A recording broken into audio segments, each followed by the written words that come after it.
Նախ շնորհակալ ենք, որ արձագանքեցիք մեր հրավերին այս հրատապ ասուլիսի ձևաչափով։ Մի քանի շեշտադրում ներկայացնենք, այնուհետև ձեր հարցերին կպատասխանենք, վստահ ենք որոշ հարցեր ձեզ մոտ առկա կլինեն։ Ինչպես տեղյակ եք, 2025 թվականի դեկտեմբերի 30-ին Հակակոռուպցիոն դատարանի դատավոր Սարգիս Պետրոսյանի որոշմամբ Սամվել Կարապետյանի նկատմամբ կիրառված կալանքը վերացվեց, փոփոխվեց տնային կալանքի, համակցված գրավով, ինչպես նաև բացակայելու արգելքով, ինչպես նաև լրացուցիչ սահմանափակումներով հրապարակային խոսքին վերաբերող։ Իհարկե այս ամենը էական սահմանափակումներ են,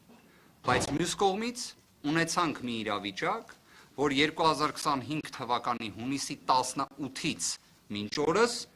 եղավ մեկ դատավոր, ով պատկերացրեց, որ իսկապես քրեական դատավարության օրենսգրքում կա կալանքից բացի այլ խափանման միջոց։ Քանի որ մինչ այդ պահը նշվածը որևէ ձևով չէր արձանագրվում։ Արդյոք նշվածը մի մեծ հաջողություն էր, բնականաբար ոչ։ Սամվել Կարապետյանի գործով ըստ էության հաջողություն արձանագրելու հանգամանք չունենք էլ, քանի որ այստեղ գործ չկա։ Այսինքն երբ գործ չկա, դրանում հաջողություն արձանագրելու երևույթն էլ կներեք, բայց անկեղծ չի հնչում։ Ինչ տեղի ունեցավ այդ ժամանակահատվածին անմիջապես հաջորդող տեսանկյունից։ 2026 թվական հունվարի 5 քննչականի եւ դատախազության կողմից կատարվեցին երկու իրենց ընկալմամբ հավանաբար չափազանց կարևոր գործողություններ։ Առաջինը արգելեցին, որ Սամվել Կարապետյանը իր հոր առաջին մեռելոցին մասնակցելու հնարավորություն ունենա։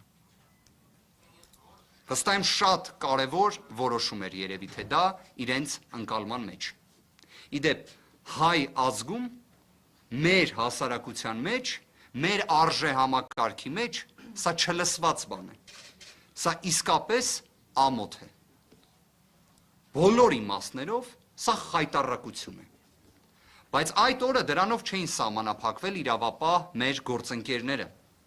Եվս մեկ շատ կարևոր գործողություն ունեին անելու, այն է մուտքագրեին վերաքննիչ բողոք, վերաքննիչ հակակոռուպցիոն դատարան։ Պատկերացրեք, ձեզանից շատերը, չգիտեմ, արդյոք 2026 թվականի հունվարի 5-ին առաջին աշխատանքային օրը հենց ինտենսիվ զբաղվածություն ունեցել եք, թե ոչ, եթե ունեցել եք, շատ դրական է դա, եթե ոչ, շատ նորմալ է դա։ Ինչի համար, որովհետև ի վերջո մենք բոլորս նաև ունենք սովորույթը, որ աշխատանքային օրերը փոքրինչ ուշ են սկսում, չէ՞ հունվար ամսին։ Բայց քննչականը եւ դատախազությունը պատկերացրեք ծանրաբեռնված մարմիններ։ Գալիս են եւ հունվարի 5-ին ամենակարևոր գործը դա այն է, որ հանկարծ Սամվել Կարապետյանը ոնց լինի տնային կալանքի պայմաններում, համակցված գրավով, համակցված բացակայելու արգելքով, համակցված լրացուցիչ սահմանափակումներով։ Լավ հարց կառաջանա, չէ՞, իսկ ինչ պետք է գրած լինեն այդ բողոքում։ Բառացիորեն ասում եմ, իրավական հիմնավորվածության տեսանկյունից դա 0 է։ Ոչ թե գնահատողական դատողություն եմ անում, այնտեղ հիմնավորում չկա, որ պատկերացնեք երկու խումբ հարցեր կային, որոնք առաջինացյանի դատարանը հիմքեր ընդունել, որպեսզի դիտարկեր արդյոք կալանքը ենթակա է վերացման, թե փոփոխման, թե ոչ։ Մեկը վերաբերում էր ջանասիրությանը, որտեղ նոյեմբերի 18-ից մինչև դեկտեմբերի 25-ը մենք գործընկերներով այնքան դիմում միջնորդություններ էինք ներկայացրել քննչական մարմնին,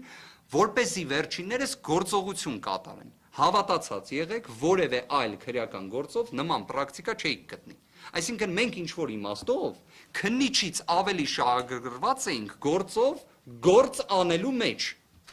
Պատկերացնում եք, սա ինքնին մեղմ ասած քիչ հանդիպող երևույթ է, բայց մենք դրան դիմել էինք։ Մենք կրկին անգամ խնդրել էինք, որ նախաքննությունը ավարտեն, ունենանք հնարավորություն դռնբացության կարգով հրապարակային դատաքննության։ Ոչ դա են արել, ոչ էլ որևէ մի գործողություն արել են։ Պատկերացրեք Սամվել Կարապետյանի մասնակցությամբ գեթ մեկ գործողություն չի եղել։ Եվ այս հանգամանքն եմ ուզում բացահայտել։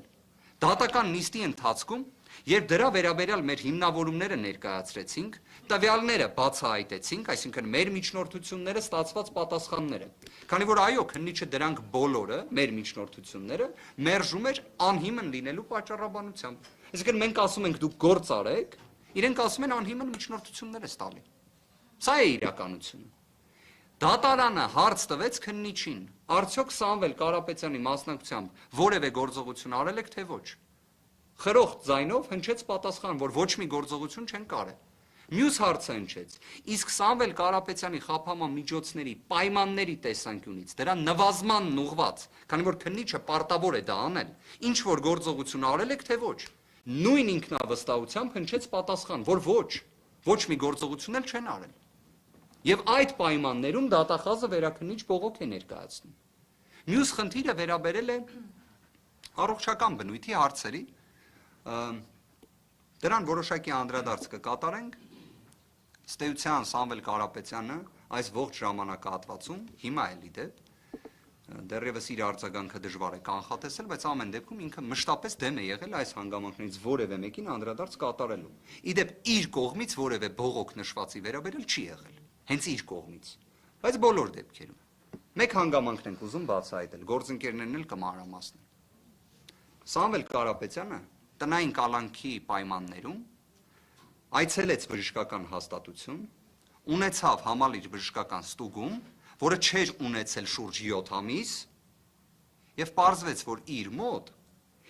հետ, այսպես ասած, անցումային փուլում գտնվող թոքաբորբ է երկկողմանի, որը ախտորոշվել է փաստացի արդեն այսօր, այնպիսի պայմաններում, որ դա ունեցել է 2